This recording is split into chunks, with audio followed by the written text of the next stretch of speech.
নাহিদুল ইসলাম সাজু, বৈষম্য বিরোধী ছাত্র আন্দোলন রাজশাহী জেলা সাবেক আহ্বায়ক। আমরা গত 17 বছর দেখেছি যে আওয়ামী লীগ যারা খুনি তাদেরকে কিভাবে কারা সহযোগিতা করেছে।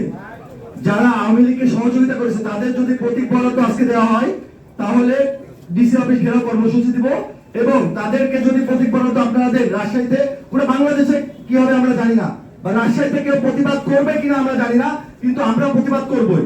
রাজশাহীতে জাতীয় পার্টি বা আওয়ামী লীগের দোসর বা আওয়ামী লীগের সহযোগী কারো প্রতীক বরাদ্দ দেওয়া হবে না। আর যদি প্রতীক বরাদ্দ দেওয়া হয় রাজশাহীতে কোনো জাতীয় নির্বাচন হবে না, হতে দেওয়া হবে না ইনশাআল্লাহ।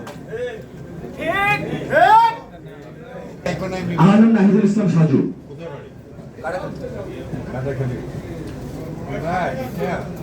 রাজশাহীতে কার কি হারিয়েছে জানি না, আমার একজন আলী রায়হান ভাই হারিয়েছে, আমার একজন সাকিব আঞ্জুম ভাই হারিয়েছে। তাদের রক্তের সাথে আমি বেইমানি করতে পারবো না।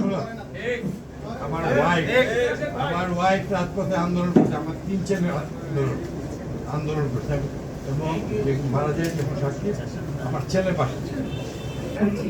আপনাদের এই মতামতটা অবশ্যই নির্বাচন কমিশন উপস্থাপন করা প্রয়োজন ছিল এই সময়ের ভিতরে।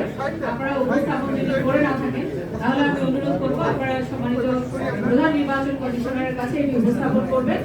আর এই ধরনের কাজ এখানে আসলে আমরা কোনো আইনের বাইরে কোনো কাজ করছি না, আমরা আইনের বাইরে কোনো কাজ করবো না।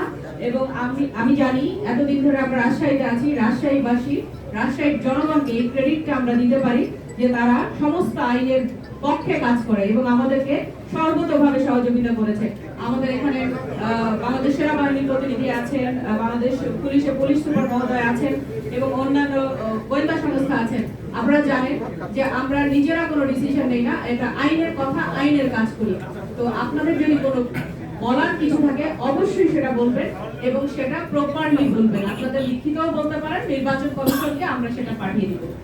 এটা নিয়ে আসলে আমার কাছে মনে হয় রাজশাহীবাসীকে আমরা ক্রেডিট দেই। আমরা যারা বাইরে থেকে কাজ করতে আসি, সেবা দিতে আসি, রাজশাহীবাসীকে আমরা বলি যে আমরা কতটুকু এফিশিয়েন্ট জানি না, তবে রাজশাহীর লোকজন খুবই ভালো এবং ওনারা সহায়তা করছেন সর্বতোভাবে। তো আপনাকে আমি এই বিষয়ে এই মুহূর্তে আপনাকে আমি কোনো সিদ্ধান্ত দিব না, ইসি থেকে সিদ্ধান্ত আসলে সেটি আমরা জানাবো। এবং আপনার যদি কিছু বলার থাকে দয়া করে আমাকে একটা কাগজে লিখে দিবেন, আমরা ইসিকে আজকে এখনই ফরওয়ার্ড করব।